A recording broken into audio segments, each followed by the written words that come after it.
Bonjour tout le monde, bienvenue sur le guide de l'auto. Aujourd'hui je me trouve près de Florence en Italie pour conduire un véhicule assez exceptionnel, c'est le Lamborghini LM002.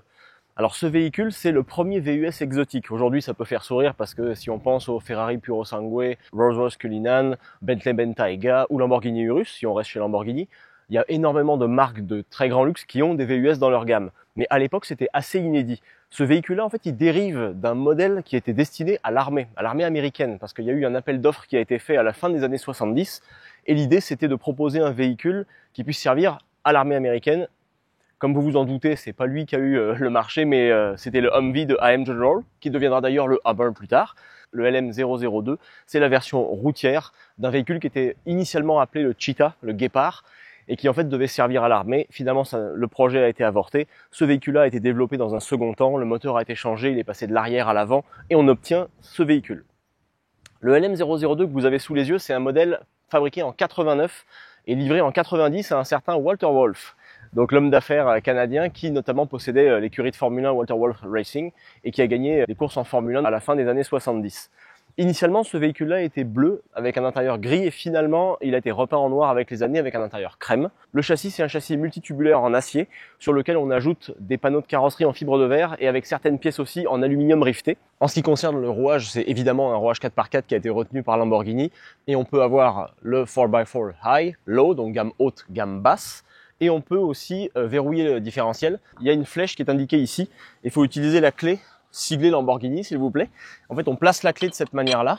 Et après, en fait, avec la flèche, soit on va dans ce sens-là pour faire 2 en 4x2, ou alors dans ce sens-là pour faire 4x4 pour verrouiller le différentiel. Comme vous pouvez voir sous le capot, il n'y a plus beaucoup d'espace disponible.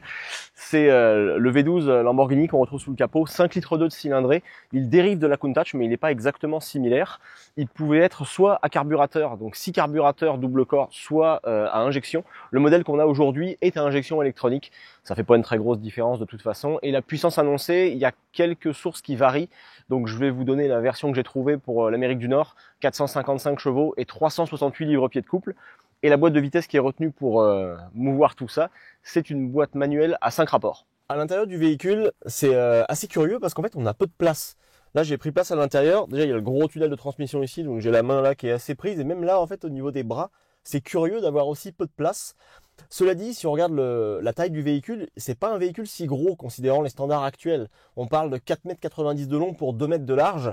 Pour un mastodonte comme celui-là, quand on le voit en photo, on s'attendrait à voir un énorme véhicule et finalement, il est entre guillemets pas si gros. Même si ça reste quand même un véhicule imposant et dans les années 80, c'était un très gros véhicule.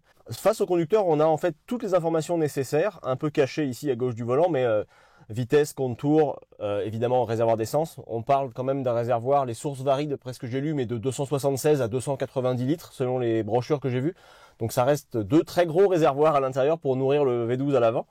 Et après ça, voltmètre et les températures d'huile et de liquide de refroidissement. Il y a énormément de boutons sur la console centrale ici. Je vous dirais qu'en termes d'ergonomie, on est en plein dans les années 80 en Italie. C'est peut-être pas idéal. Et le gros levier de vitesse ici, avec une boîte inversée, première en bas, 5 rapports. Et ici, la sélection des différents modes 4x4. Donc là, en fait, on a soit normal, soit low, donc gamme haute, gamme basse. Là, il est en gamme haute. Et on peut choisir ensuite 4x2, 4x4 ou on peut aussi donc 4x4 lock. Et là, en fait, il faut utiliser la clé que je vous montrais tantôt. Après ça, donc quelques boutons ici aussi, vitre électrique notamment qu'on retrouve là, et le verrouillage à cet endroit, et l'autoradio au plafond parce qu'il n'y avait plus vraiment d'autre place où le mettre. Et c'est à peu près tout ce qu'on retrouve dans le véhicule. Et quand même, j'ai oublié de préciser, 2 cendriers et 2 allumes-cigares parce que dans les années 80, on fume et on fume à l'avant comme à l'arrière.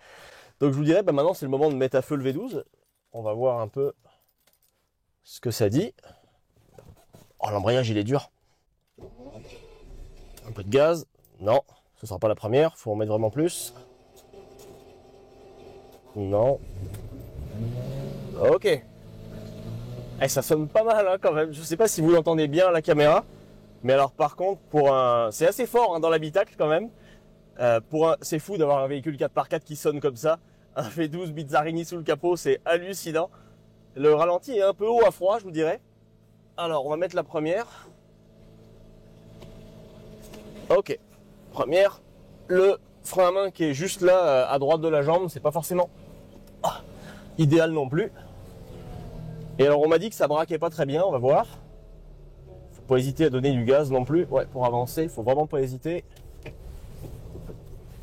Ah ouais, c'est vraiment... Alors je vous annonce que pour faire un demi-tour, là faut que je fasse un demi-tour avant de quitter le stationnement. On est quand même plus proche. Et la boîte aussi, c'est quelque chose. Ok. On est vraiment plus proche du Boeing 747 que du véhicule citadin. Même un Wrangler à côté, c'est vraiment maniable. Allez, c'est reparti. Cette fois-ci, on y va. Et ça va-tu passer? Oui, ça passe. Ok, bon bah cette fois-ci, on est parti. Pour les premiers tours de roue, là, c'est un peu la cacophonie à bord, là. La transmission, on l'entend pas mal, le moteur aussi. C'est assez drôle d'avoir une sonorité comme celle-là sur ce véhicule-là. Il faut pas hésiter à donner du gaz, par contre, c'est vraiment un véhicule qui demande de la poigne, je vous dirais. Et là, je croise un camion, évidemment, c'était pas le moment. Et il y a un stop après. Mais bon, l'embrayage est assez dur aussi et la course est très courte. En fait, quand on a l'embrayage, il faut le relâcher assez rapidement. Le problème, c'est que c'est pas évident. Bon, maintenant, on va voir ce que ça dit en le poussant un peu plus. Ok, et alors, précision importante, en fait, la boîte craque si on fait pas le double débrayage. Donc, je m'efforce de le faire parce que c'est pas forcément naturel et ça, c'est sûr que ça complique un peu la conduite par rapport à un véhicule actuel. Même un Wrangler qu'on considère comme étant un petit peu difficile à prendre en main parfois, là c'est sans commune mesure, c'est beaucoup plus compliqué. Ok, bon, une petite accélération quand même pour voir.